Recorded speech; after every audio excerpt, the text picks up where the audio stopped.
I'm again going to talk about hollowing from the bottom. I always like to start my slideshow with a few pictures from my last vacation. You know, I'm a tree hunter. I go looking for special trees on vacation. These are from Olympic National Park. This is known as, there's a kind of a famous tree. It's called the Tree of Life. It's growing, it's across this gully that eroded out from underneath it. It's about 20, the gully is about 20 feet wide. So it's really a special looking tree. It's the dam. Also in Olympic National Park is what's known as the Spruce Burl Trail. It's about, I don't know, the size of 2 or 3 football fields. And you wander in and out of it, and almost every tree has a burl on it. Some of them as big as a Volkswagen Beetle. Many with more than one burl on a tree. Also there we had a chance, my wife and I are posing in front of the world's largest Sitka spruce. So again, that's about 20 feet in diameter.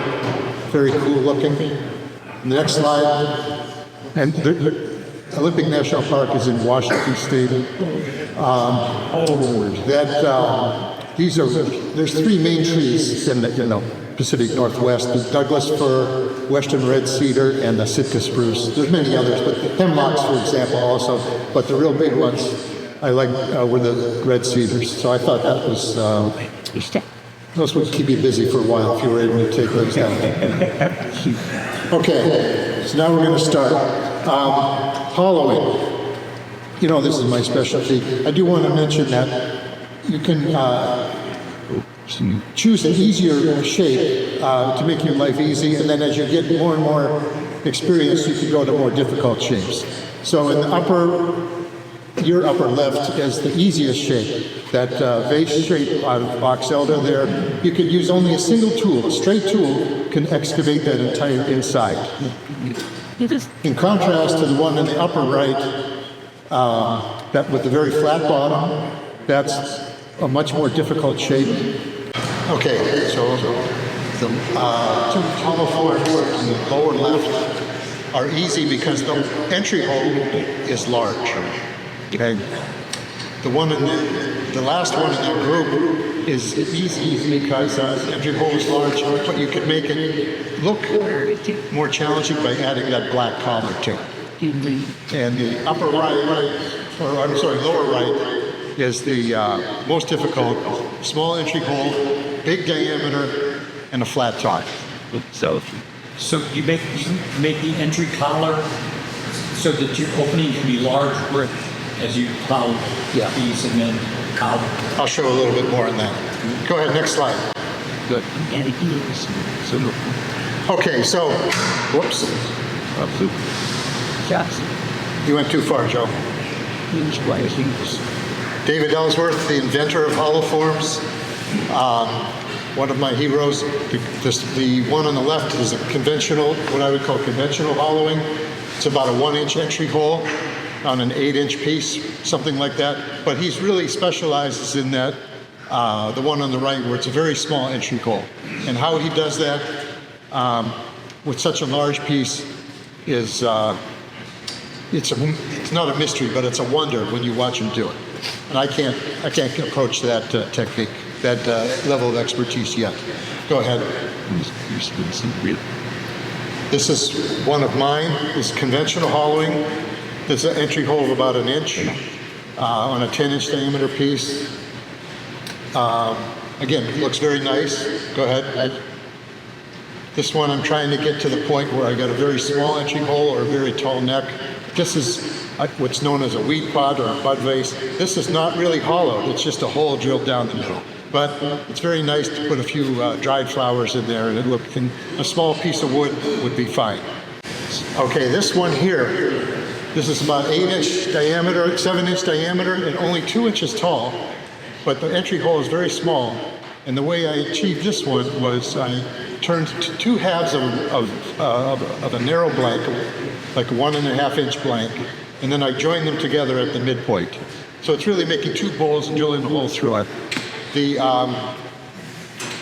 This looks great. I was able to take advantage of the crotch figure there. However, it's relatively easy to see the interface between where the two bowls are joined. So I graduated from this to the next slide, which is, okay, before I mention that, these are two where the hollowing through the top was through a relatively large entry hole, and then I added a collar to them to make them look small. And this is a nice technique. This technique's been around for decades, but these black collars, I think, are very special, very sharp looking. Okay, so this is the type where if you look at it, you say, how can he possibly do that? And there is only one way to do this one, to my knowledge, and that is hollowing through the bottom. And I'm going to show how you do those today. So that's very skinny neck. The entry hole here is less than 1/2 of an inch, probably 3/8. Go ahead. Okay, and I make a lot of these tall, skinny ones by this method. But I want to say, you know, it's a relatively subtle effect. You've got the one on the left, that's hollowed through the bottom, and the one on the right is hollowed conventionally. And it has a black collar, but in this case, I just dyed it black. There's, so again, you can decide if it's worth it to go to the extra level to, for a subtle effect on this final shape. And then this is the most, I don't know, special piece, I guess. I did this several years ago, turned it on 2 axes, and I sort of, this is probably one of the first ones I did hollowing to the bottom. So I wanted to mention my sources for this. The first time I came across it was the third bullet point, Joe Winter. He wrote a chapter in this book on wood turning that I borrowed from Rick Weinbrenner. Wes Jones wrote an article in the AAW magazine not too long ago, a couple years back, very informative. And I saw a demonstration at the Raleigh Symposium by Dennis Fuge. He also demonstrated how to do this, and I'm sort of following his footsteps. Okay, I'm going to show you a couple of these. How do you do that? Okay. Yep. Sorry. So this one here, hollowed through the top, bottom. See the plug is disguised with 3 concentric grooves. The middle one is the actual hole, and I put an extra one on both on top and bottom. This one I think is about the best I can do in terms of disguising the entry collar. This is a slightly larger hollow form, same wood, same material. This one here, it didn't do quite as well. And this circle here is the one that's the plug. It's a little bit out of round, I guess, is an issue there, and I can't explain that, except that it's not quite as nice, noticeable. So before I do anything more with this, I'll probably darken all the rings to make them all black. But it'll still be it'll still be disguised for most people's eyes. This one here is, if you look on the bottom, you will not see any rings or any evidence of the plug.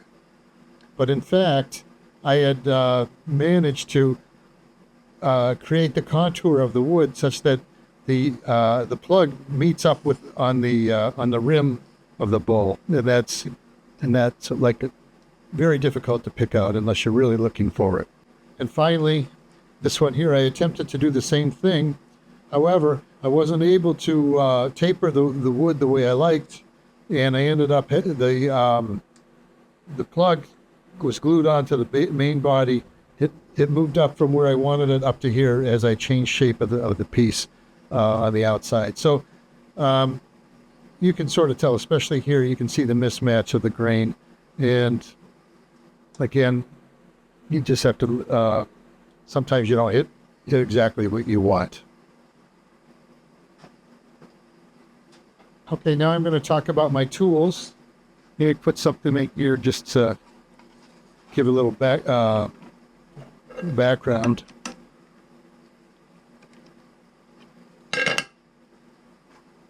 First, my hollowing tools. Much of the work is done, 80-90% of the work is done with straight tools, straight boring bars. The one on the left It's got a 1/4 inch bit, high-speed steel, and the one on the right is a 3/16. I use these so much that I just prefer to have two tools, one with two different bits. Of course, they're interchangeable with the set screws. The handles, on the one I have this commercial. This is a Stewart system arm brace, but you don't need that. You could make normal wooden handles for these bars. Those are 3/4 inch diameter bars. Those can reach off the tool rest to do at maybe a 10 to 12 inch deep hollowing. For smaller pieces and smaller entry holes, I use these. These are Kelton hollowers. You can see there's a straight, a slight bend, and a larger bend. And these 1/2 inch diameter tools, I'm going to be using these a lot. I do use them a lot, and they fit into a replaceable wooden handle. And finally, to get into a very small opening, I'll use these 1/4 inch tools, straight and a bent tool. This angled tool is soldered on a straight shaft, and this is made by a pro turner called Bob Rosan. Here are my bowl gouges. The larger one's 5/8 inch bar, the smaller one's a 1/2 inch bar. They're both ground the same. I have about a 60-degree bevel, more or less like an Ellsworth grind, and I remove the heel on both of these. Same thing with my spindle gouges. I have a large 5/8 bar and a more typical 1/2 inch bar. These are ground to roughly, I'm going to say, can't remember, maybe 35 degrees. The heels are again removed, and this sharpening follows the Michael Hasselhoff design. So I bought it with his grind on it, and I've kept it ever since. For making those grooves on the bottom, I use two tools. This was a point tool, I guess you call it, with three bevels that come together at a point. And then a newer tool that I purchased. This is a D-Way tools. It's called a teardrop tool, and you cut with a point, and you can make very nice work, and you could swivel the piece a little bit to open up, make it more like a cove than a line. One last tool, my parting tool. This is a Thompson parting tool. Works fine. It's about I don't even know the angle there. 50 degrees, maybe 30 degrees. Okay, so with that, I want to talk about hollowing. You can see on this example of a broken piece that a straight tool can get pretty much all the way from the bottom all the way up to about here. So that's 70-80% of the volume, interior volume of the piece. And then you would need to go to a bent tool, and you can see the bent tool can get the remainder of this wall thickness. Now, if you can tell, this piece was not completed when it failed. The walls are relatively thick here, maybe a 1/2 inch or more. They're the thinnest right here, about a 1/4 inch. So what I would do at this stage, after I hollow out almost all the interior, I leave the base very thick, and then I'll come back and I'll make constant wall, starting here and moving down this way, nibbling away until I get a constant wall thickness for the entire top. And then I'll start down the bottom, and only when I got to about here will I excavate the rest of this rest of the bottom. Now, in terms of the entry hole, you can see in this hole, this is about maybe a 1 inch hole that a 1/2 inch tool gives you lots of flexibility for excavating. But a 3/4 inch tool, you can make work, but you're going to you'll have a little bit more difficulty maintaining discipline in terms of how excavating. And again, a 3/4 inch bar could work well with a 1 inch hole. Okay, now I'm going to switch to the real piece.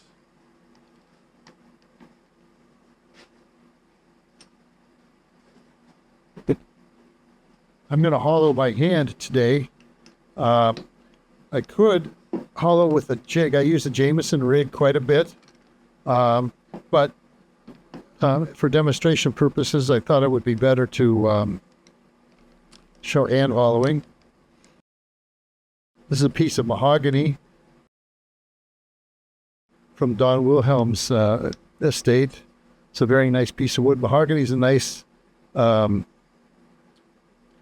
wood, not too hard, not too soft. This looks like it has some excellent figure in here. So working.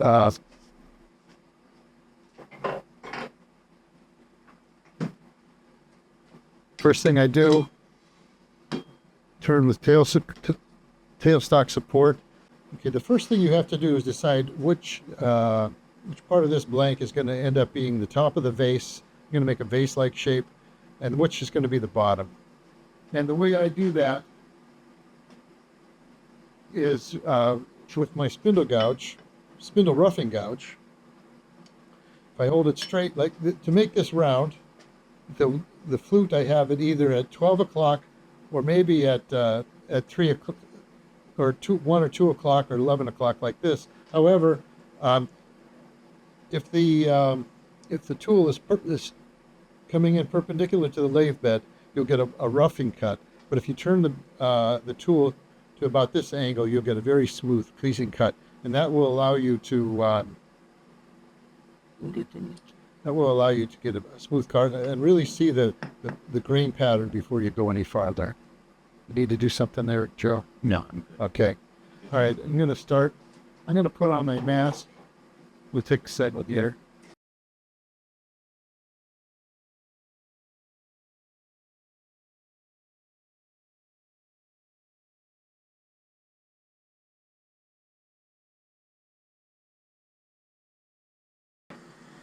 Okay, that cut is quite smooth. Might be a little tear out at the beginning. Now I'm going to contrast that with coming in straight, or coming in with the flute tilted, but the tool straight.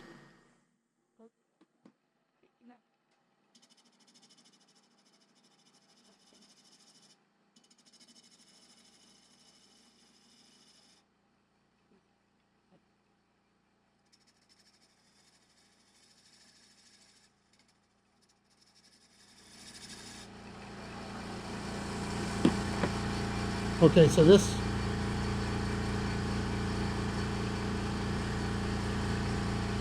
turns out that all three of those cuts are pretty clean. So I'm not going to be able to show you the difference. All three of them are good. All right, so I'm just going to finish up making a straight cylinder with a curve in a little bit on both sides, and then I'm going to inspect it.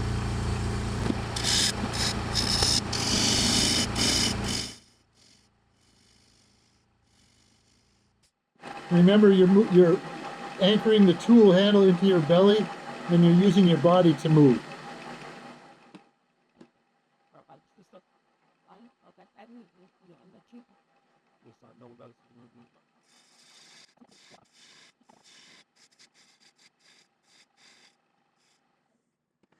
Okay, as I look at this, I see these features in the wood. There seems to be almost like burl-like features, and they tend to be on this side more than the other. So I'm going to create this as the top, this is the bottom. So now I'm going to put a tenon on this side, and move from there.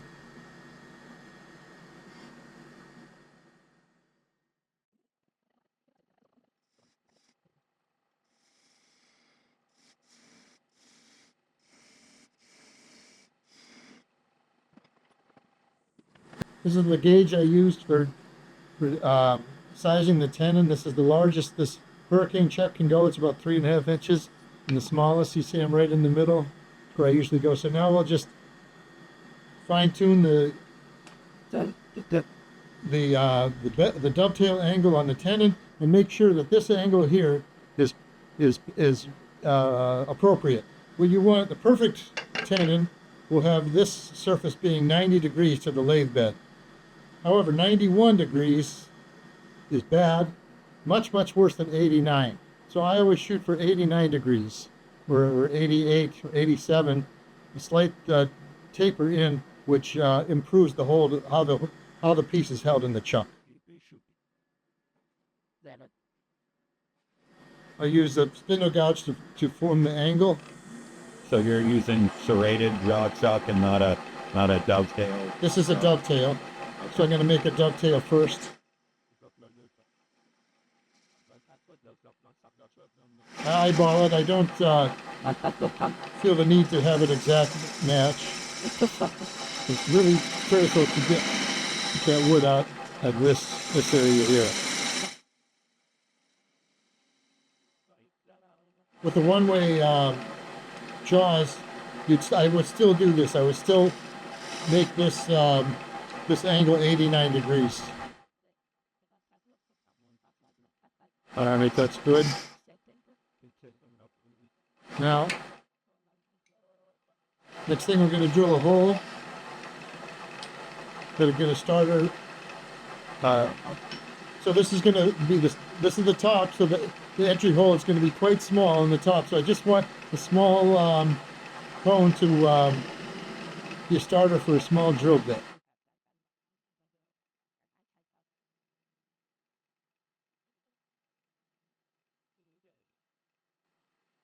This hole does not need to go the length of the piece. It only needs to go about this far. So I could just easily use this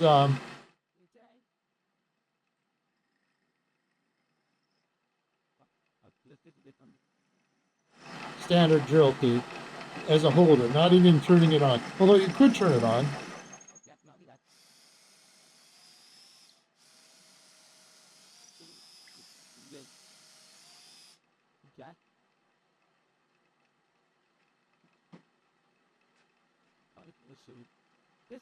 Okay, so now what I'm going to do, I'm going to put the tailstock back on. I am going to put the top in the jaws now. By the time you're done, you're going to switch this piece back and forth several times. I'm going to mark this with some red marker. It matches the jaws on my chuck, so I know which jaws we're clamping on which.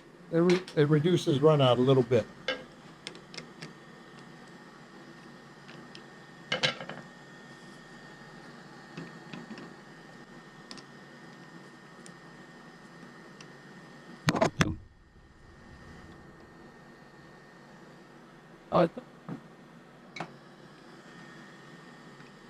See if it's running true. Yeah, pretty good. Okay, tighten it a little bit more.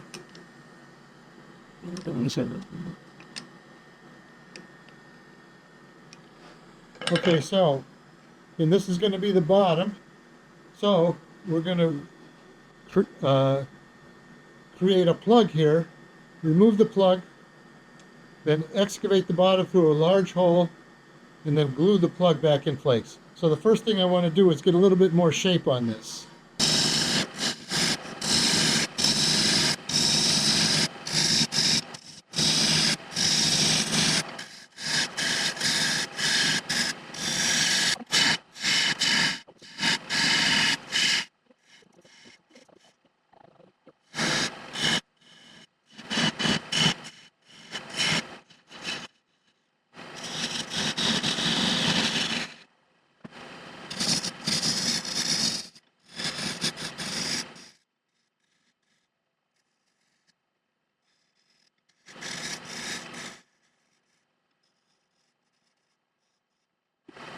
Okay, so the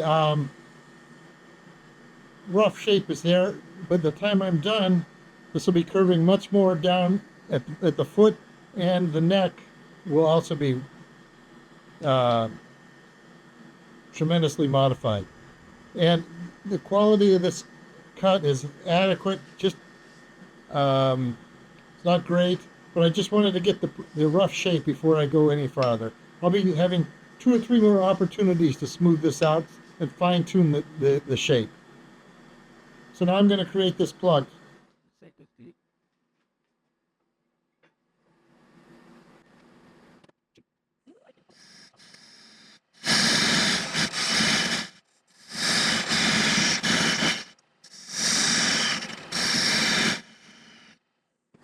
Okay, so this is the tenon for the plug.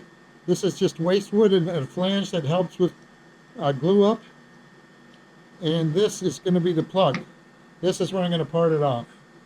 So this plug right now is a little bit too big in diameter.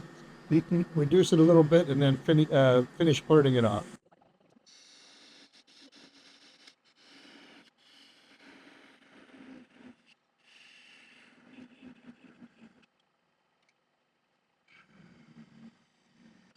Okay, so the plug, the hole to excavate the interior can be as large as this. I'll make it about maybe an inch, and then we'll start hollowing. First thing I'll do is, again, I'll get rid of this knob to create a small entry hole for a drill.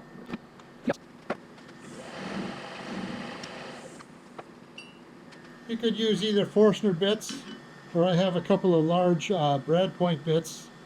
This just seems to be about the right diameter, so I'll use this.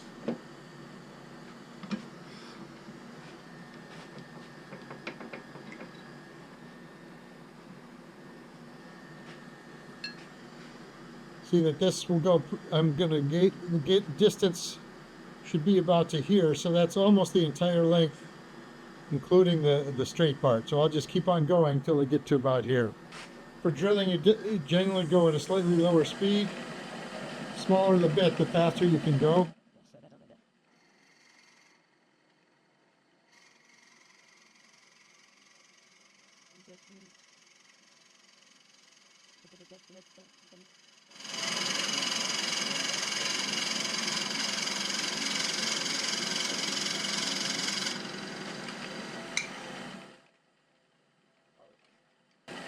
This drill bit gets quite hot, all of them do. I like to put a little paraffin wax on.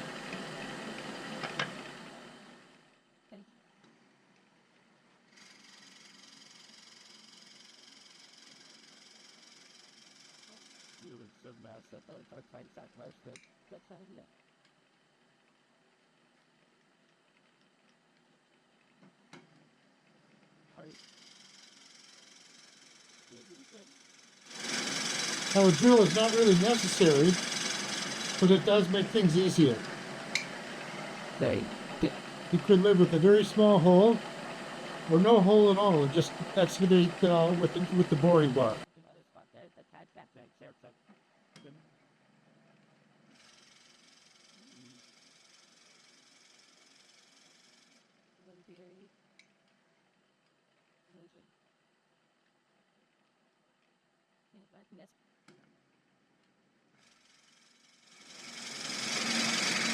Okay, I can now feel the where I reached the hole from the other end. The smaller hole that I drilled. Decrease the resistance to drilling on this end.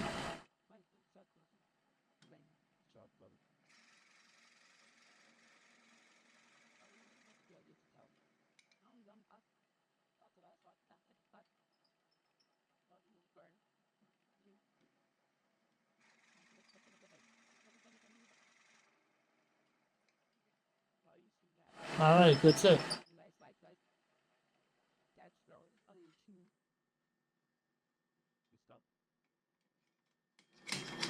Okay, so what we're going to do now is hollow with the boring bars. I'm going to switch tool rests. I like a rounder bit, rounder boring bar, or tool rest for this. Going to start with this 3/4 inch tool. See how that works. If I get too much vibration, I might switch to the smaller tool bit, the 3/16 bit.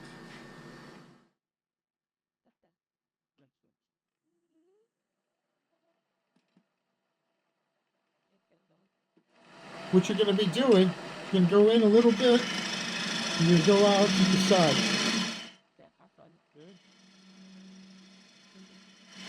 Take a 1/16 of an inch, and it comes out. You go both ways.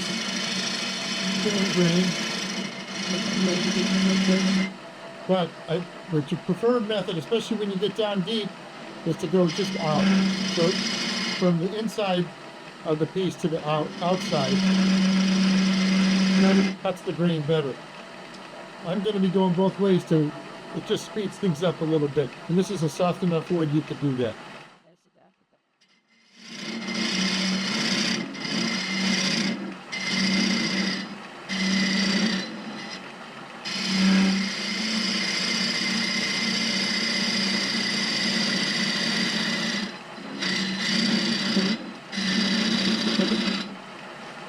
To say there's 3 rules to, I have, Mike gave us 3, you want this light on, Joe?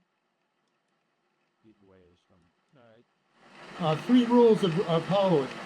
The first rule is be patient. You don't want to take too big of a cut. You just want to nibble away at it until and be patient. You get to the end. The second rule I have is take it easy. You don't have to have a death grip with any of these tools. You see, this arm brace is not really providing any physical support, but just helping align my body, makes it more comfortable. And the third rule I have is don't make the inside bigger than the outside. And what that means is you have to stop frequently and measure the wall thickness. And I should have showed you that on the other piece, but I'll get back to that in a minute, of how I measure wall.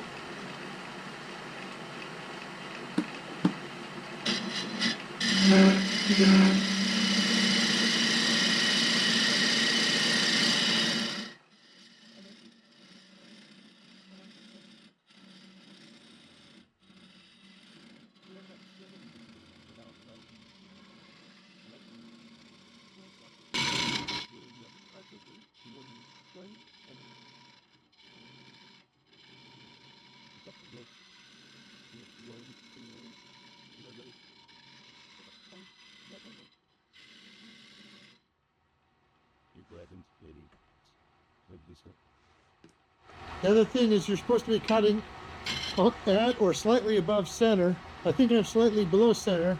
I was able to compensate for that by tilting the tool up a little bit, but I think it's better to increase this.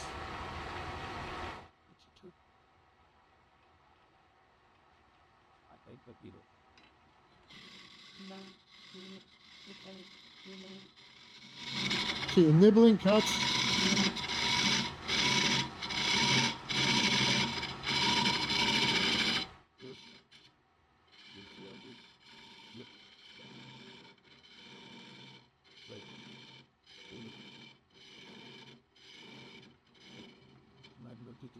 Okay.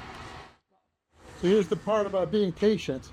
Being patient means that if you start feeling vibrations, it means that you have to stop and clear out the shavings. If you let the shavings build up too much inside, they'll interfere with the tool and cause a catch. So you can scoop them out with Dairy Queen spoons. I have a homemade scraper, a little hoe. You can bend it to shape. And the third way, the quickest way, is with a compressed air.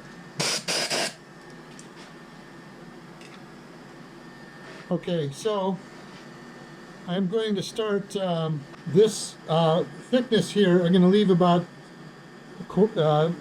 maybe 5/16 inch thick, and then I'm going to excavate outwards.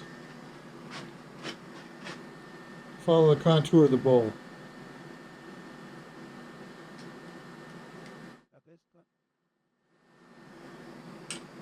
Because this is a smaller diameter tool shaft, I've got to raise the tool. It's pretty good.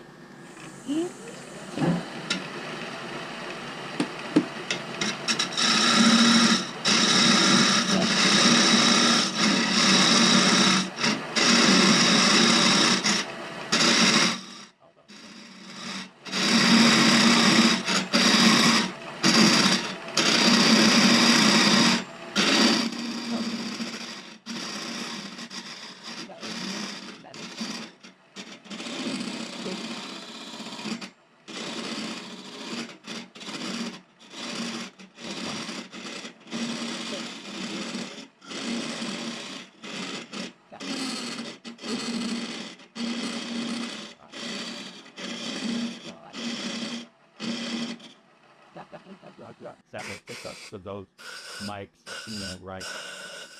Okay.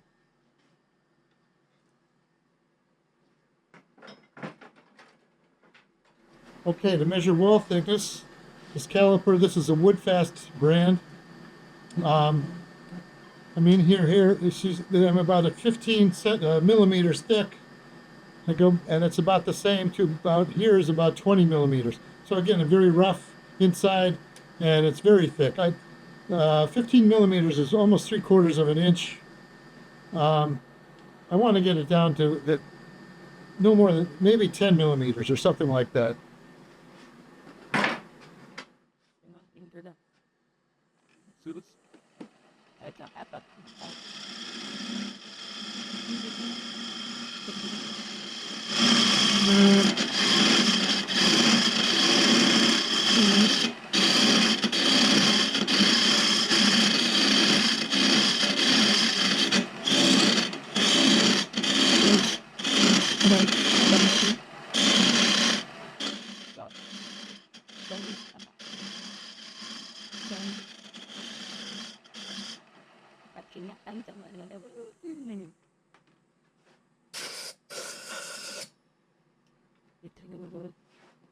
Now remember, you can leave this relatively thick because I haven't finished the outside contour yet. So this is going to be diving back in. I'm going to remove a lot of wall thickness from the outside. So I don't want to make it too skinny, too thin. Also with the curve tool, you never want the curved part on the tool rest. You have to be off about to here so that this is much more resistant to torque and twisting over and catching. So if you're here, it's very easy to fall down.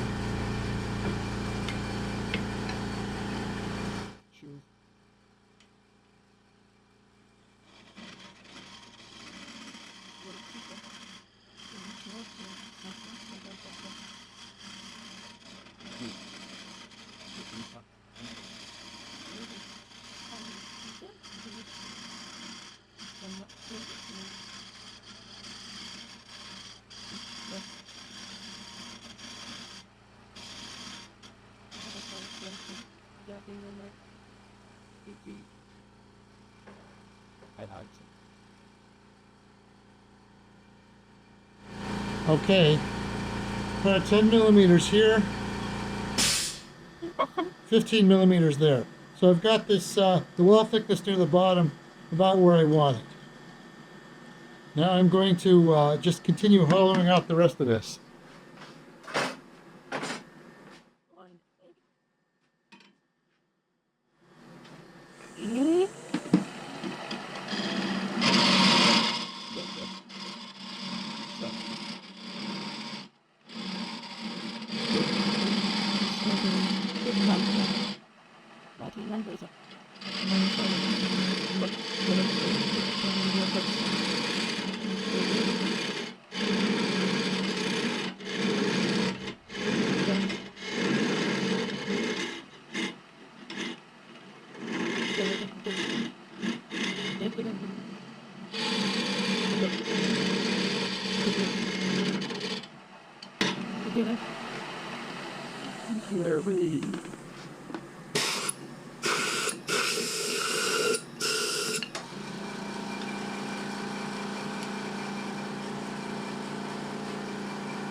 I frequently look inside with the flashlight.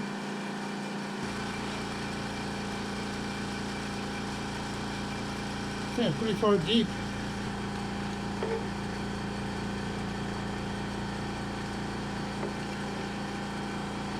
I'm all ready to hear. The walls are quite thick from about here. So I'm going to just remove more wood and then start measuring thickness. I don't know if you saw me at the club meeting doing this. I was getting so much more vibration, tremendous amount of vibration. Must be the lathe. This is a heavier duty lathe, but it's the same exact chuck, same exact spindle. You'd think the Powermatic would be more resistant to vibration than what I was having.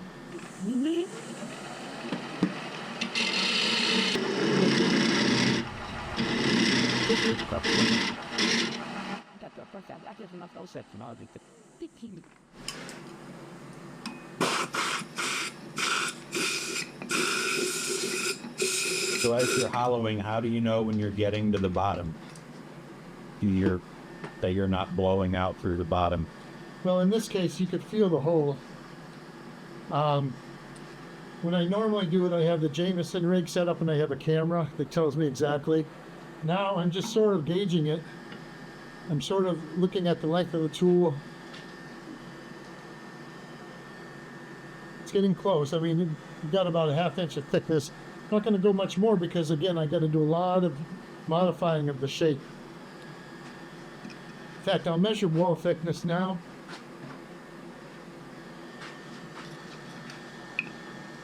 (10 millimeters, 10 millimeters, 15 millimeters, pretty much 20, 25 out here. Want to show, if you don't want to use that wood-fast caliper, this is the other one. This is a David Ellsworth design.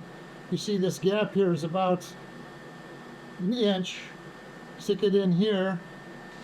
The gap is now, let's say, 1/2 inch. By subtraction, the wood is about 1/2 inch thick. Can you rotate that up about this so we can see on gap as neither of the cameras can see? Okay. So that again, and as I go back, this air gap gets smaller, meaning the wood is getting thicker. So here it's almost 1 inch thick of wood. Here it's the skinniest at maybe 1/2 inch. Two. Again, you see I'm doing this middling cut, coming to the wall and going outwards.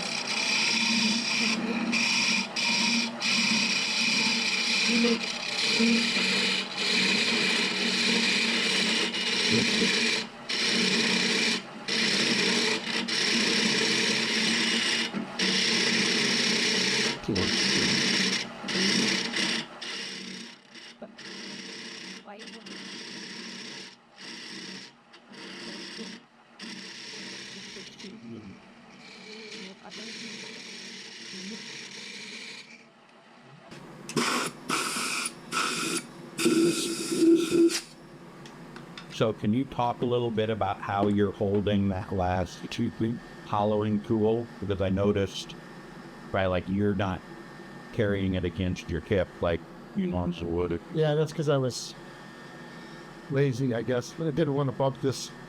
Sit. All right, so this is 10 millimeters, 12, 15, 15 all the way to here. All right. I'm going to use a different tool here. Sometimes use this, it creates a smoother wall. And use this tool here. It's a scraper bit. Check the height. Pretty good. All right, so I'm going to be going, just smoothing the wall to see, there's so many bumps on the inside that I should get rid of them. There's the other tool I could have used this one with the gooseneck, but since this is a very long, tall piece, the straight bar should be fine. To tilt it down a little bit to make it in the negative rake mode, it makes it a little bit less aggressive. And I'll play with this rotation to get different cutting edges, orientations on the wood to see, depending on how it's cutting. What's up, Mo?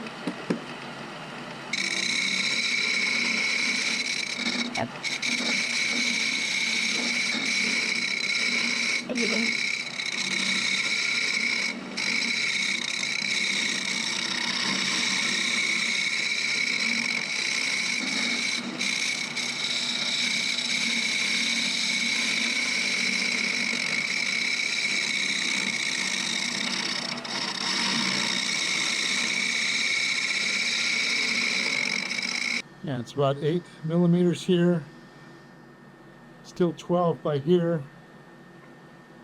15 all the way. So I got to get more of the wood out from about here to here. Now this is a dry piece of wood. it's not going to warp very much at all.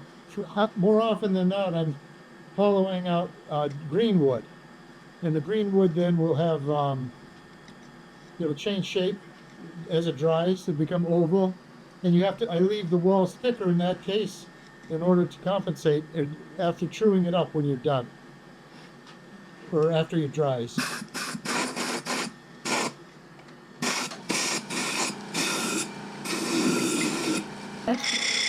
So even though no one's going to be able to really see inside the hollow form, you still take the time to smooth it out and to Yeah, if get it's really rough, I don't.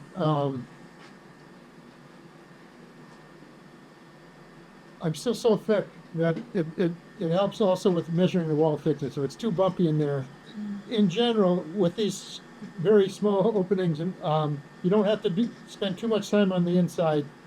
You just want it to be light enough that people know that it's hollow. So how do you know when you're going to shape the outside that that one section is down to 5, so you really can't touch that too much? Yeah. You This thing. just gotta cross your fingers. Okay. Okay, that's pretty good. I'm gonna claim victory there. Take one quick look inside.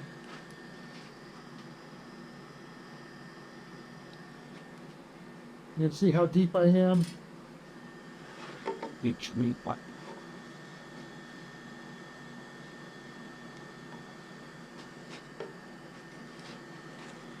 Right about here. I could go a little bit deeper, but I might curve this one more.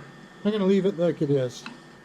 Okay, so what I'm going to do now is I am going to prepare this surface for glue up. I'm going to make this surface, you see this was a very rough cut because of there's a parting tool cut. And I'm going to smooth this out and make it perfectly flat. I'm going to make this hole, I'm going to leave that hole the way it is for now. I'm going to, I guess, even it out a little bit, but not too much.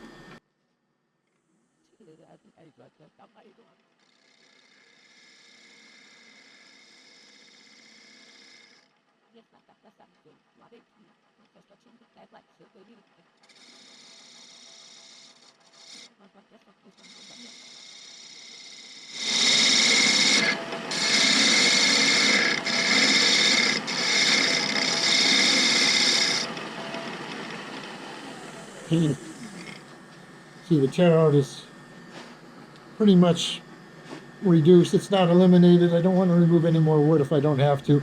I'm just going to make these walls perfectly parallel.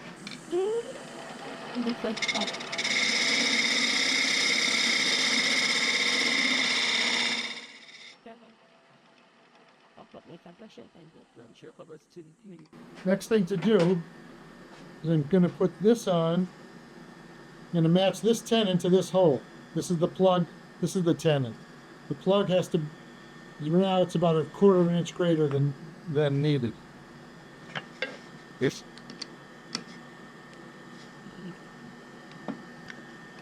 Mark up the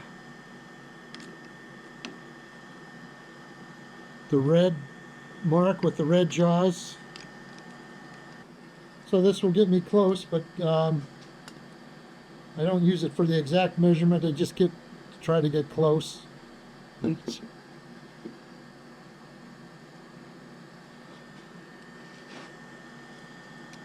you see I have to remove a good 1/8 of an inch on the diameter, on the radius, I guess.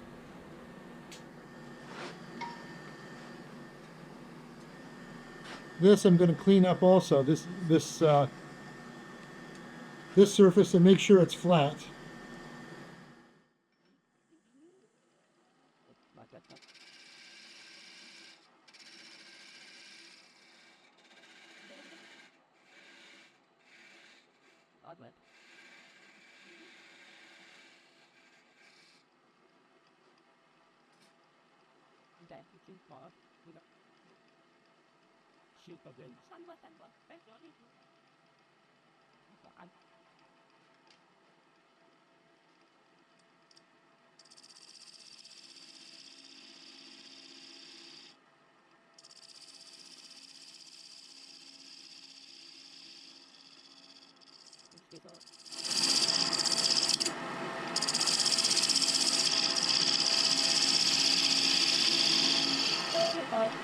Okay. So this surface I like. It's pretty smooth, and it's perfectly square.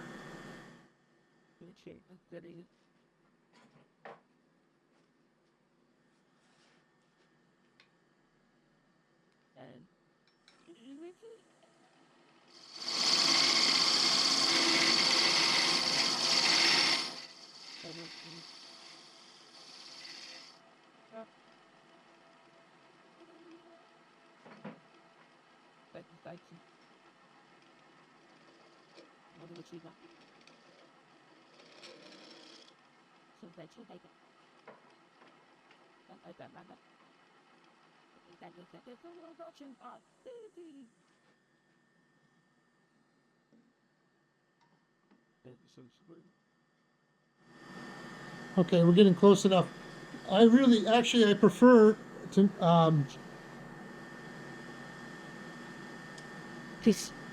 do the fine tuning on the ID rather than on the hole rather than the plug. So I'm going to take this off and put this on again. Now, of course, the closer this match is, the better off you are. However, if you make it too small, you can always flip it over and try one more time. If you don't get it the second time, you better have a spare piece of wood from the same log. That's your only choice. Okay. Quite square.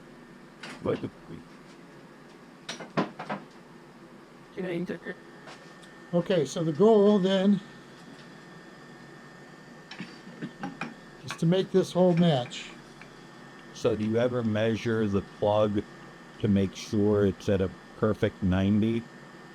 So that, because if you were to miss and that were undercut, say by a degree or two, they're going to leave a larger line. Right? Yeah, I think that's what happened with one of my pieces.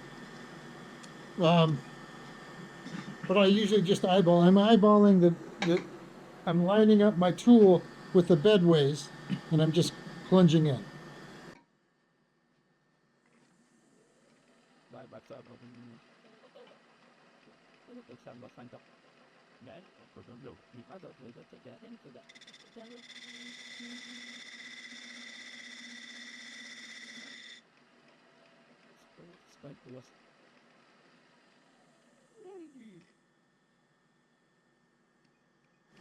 Okay. It's not quite all the way in. I'm guessing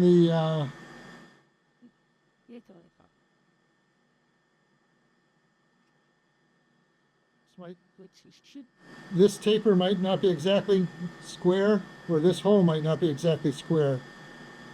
I'm going to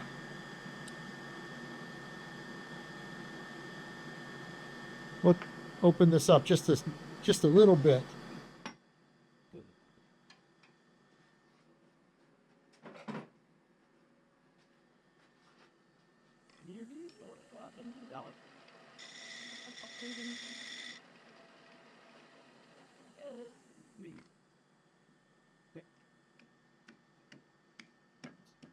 All right. So the next thing I do, blow this out because this is the last chance you have to do it. Now, I'm going to glue it in place. Try to match up the grain. I should have marked it before I started, but I think this is about right here. Okay.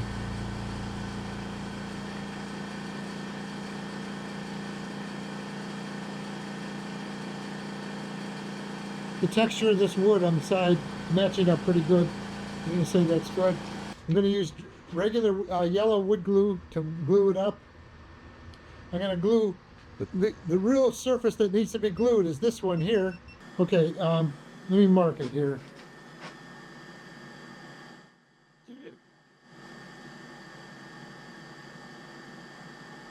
Okay. The real important surface that you want to have glued is this, the OD of this plug with the ID of the hole.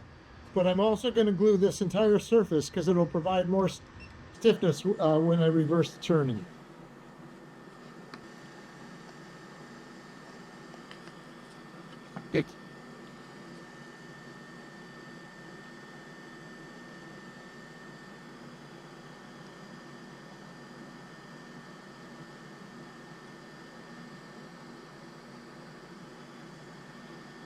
Way too much glue.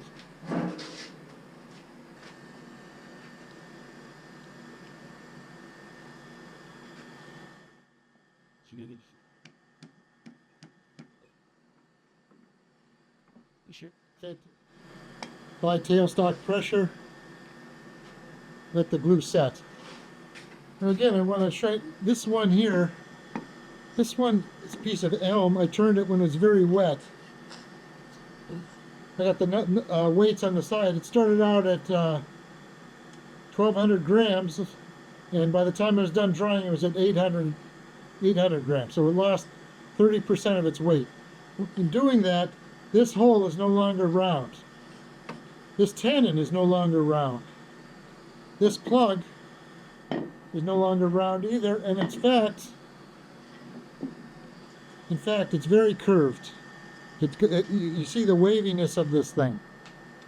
So this has to be, all these different surfaces have to be trimmed or trued up so that they can work again. So I should have, I think we're gonna have to take a 10-minute break to let the glue set, and then I'll put this in. All right, so again, this plug has warped tremendously. It's no longer, it's very wavy in this direction, and it's elliptical in this direction. So I'm going to true this up. I'm going to start with the tenon. We're just placing it as a jam chuck here, using the hole in the centering hole in the tenon here. And first thing I'm going to do is true up this terrible waviness. Then I'm going to work on the elliptical portion of the out of round. I don't know if you can tell how out of round that is.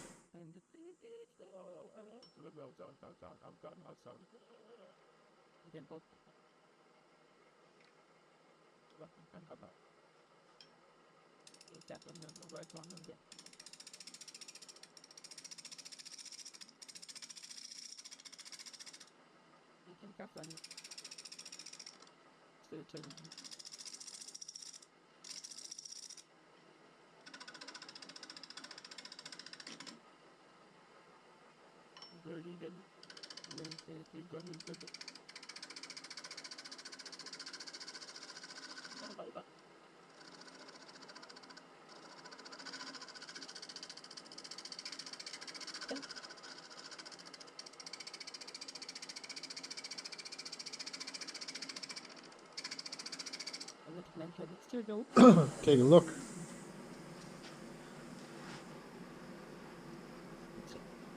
This is still warped, way out of line right here.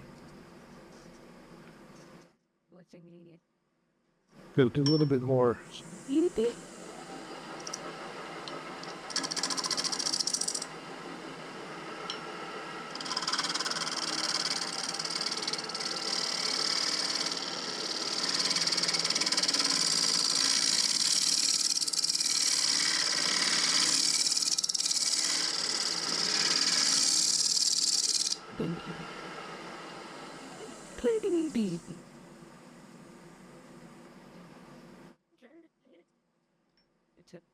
This is going to break off.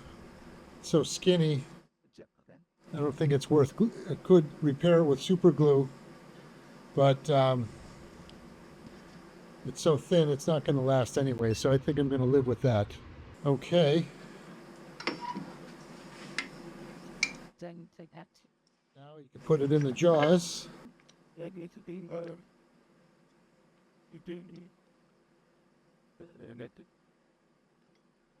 Okay. Now,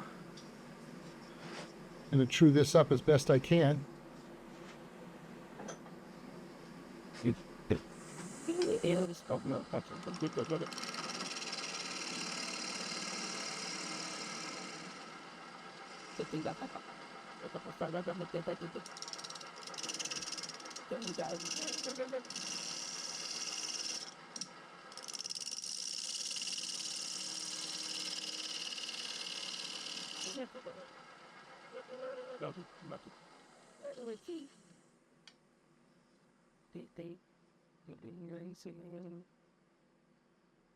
Yeah, that's not too bad. Just a little bit. It's so skinny here. It's like paper thin.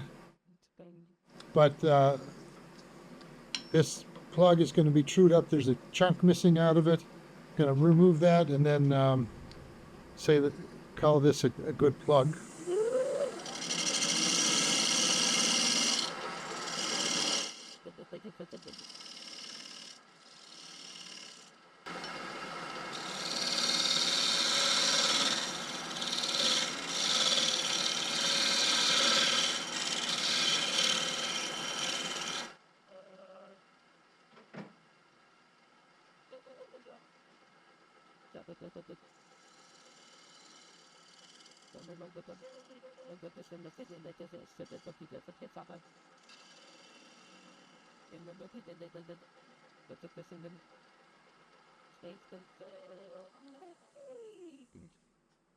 Okay, that is done. So now I want to true this up. So what I will do, I will say that this hole can be centered here.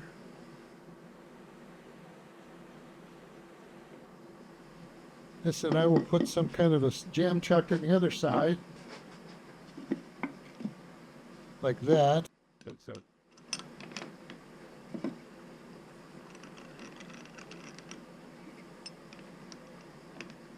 See that.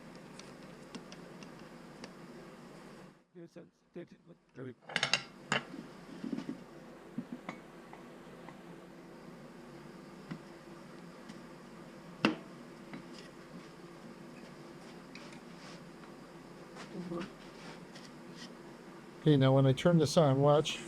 See how out of route it is? That's because it dried elliptically.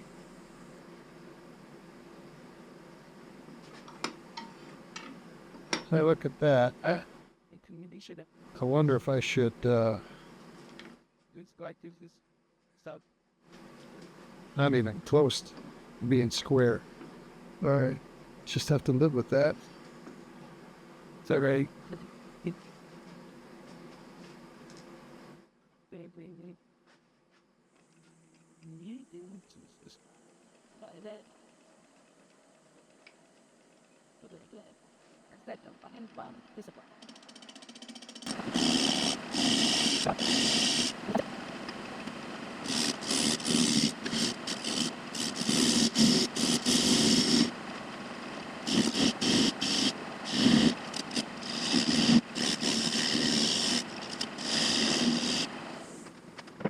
So this tenon is still big enough to use the large hurricane jaws.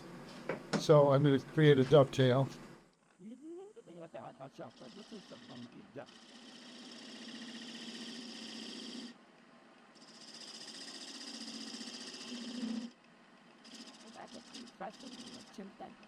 It's good.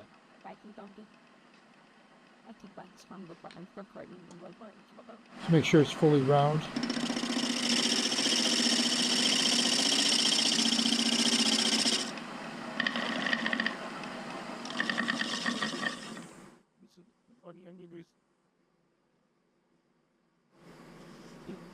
Then amazing. Okay.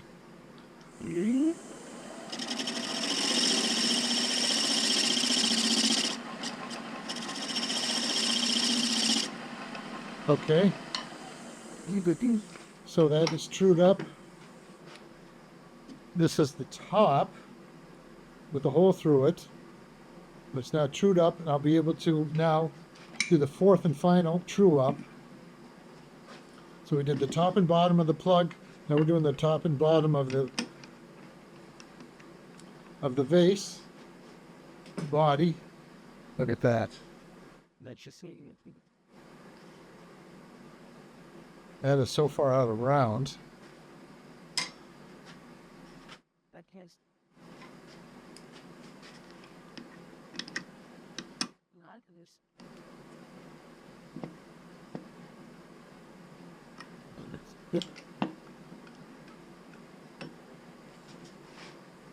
I see it. Yeah.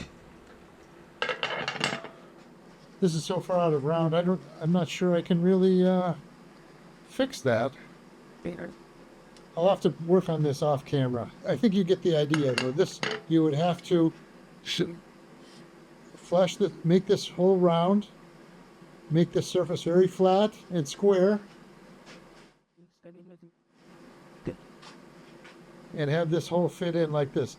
And this hole, I'm not sure it can be done. I might have to replace the whole bottom to make this work. So I'm a little bit uncertain. But again, this is rare that the piece had warped so dramatically that it's causing me to have this issue now. But after it's fully dried and warped, I got to true it up, and it looks like it's way off. So is there a reason you like to do the turning green on your olive counts like this?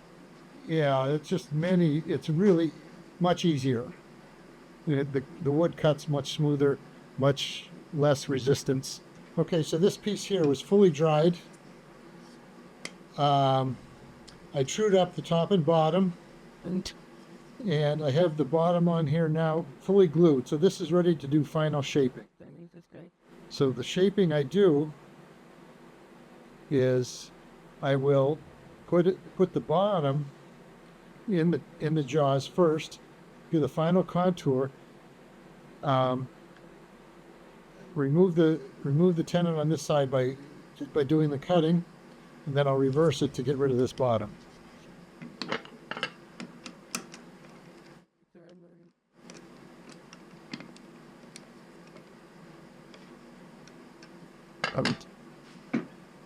See, that fits well because everything was trued up.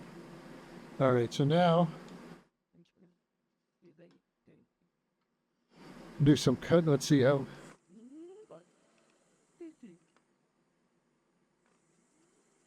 Easy. So here, yeah, this is just, you could see the pith of the tree running through here and here. So this is a sine grain piece. So of course that's for warping. As this dries, it goes elliptical in more pronounced than with end grain wood. So this will be a little bit tougher one. Going to tighten it up. Trying to. Start cutting.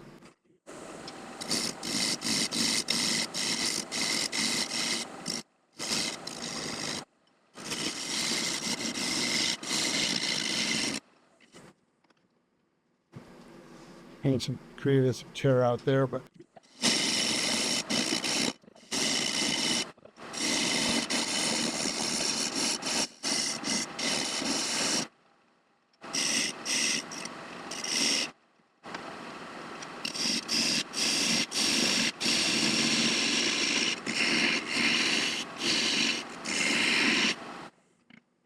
okay.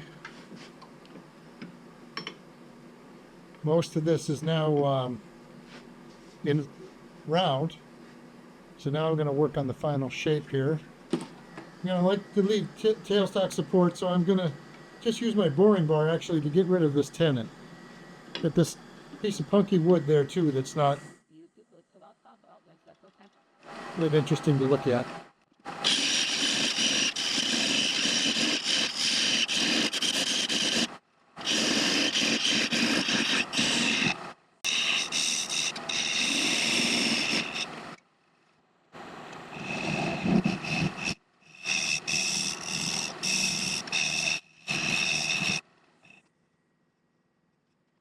Okay, so this is a punky part of the wood.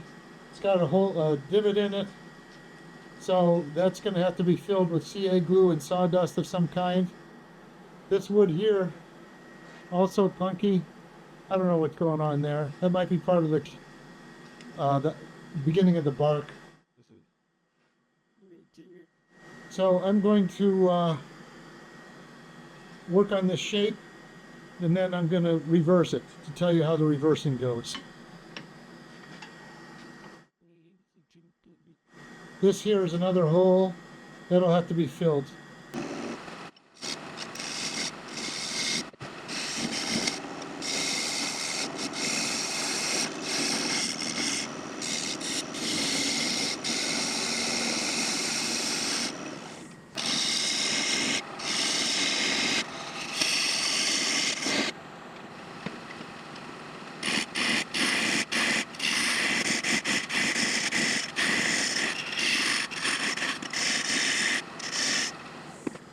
Okay, the shape is getting closer. I think I'm going to stop now, and I'm going to just show you how I would mount this to touch up the bottom, finish the bottom.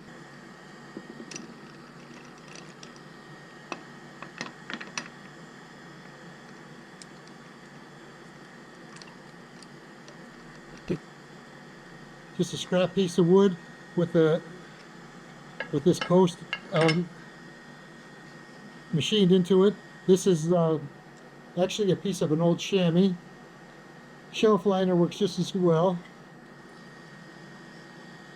This is for alignment.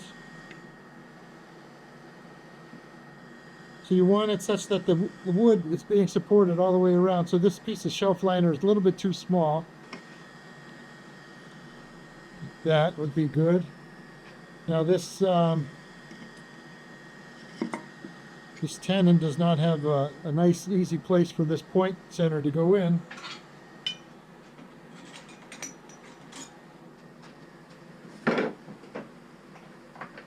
That's the beauty of the Nova Live Center. They have 3 or 4 different interchangeable tips.